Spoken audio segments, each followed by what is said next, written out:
Ma'am, bukod po sa pagiging, advocate sa rights ng Moro, kayo po ay outspoken critic of militarization and US imperialism.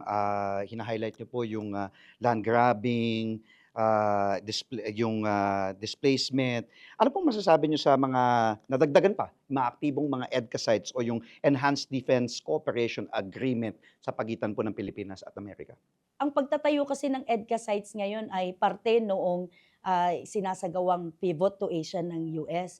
Lagi nating naririnig 'yan, itong Indo-Pacific strategy nila na against sa China. So, nakakalungkot na nagagalit tayo na nandiyan ang, China sa West, Philippine Sea, pero andito na 'no, 9 EDCA sites ang meron sa, loob ng ating ano, and they're bringing in not just ammunitions, missiles and mga forces na for how many decades na nirereklamo natin na nambabastos sa ating mga kababaihan, sa ating mga, mamamayan. So pangunahin 'yan. Ikalawa, malaking question din sa amin ang tungkol sa espiya.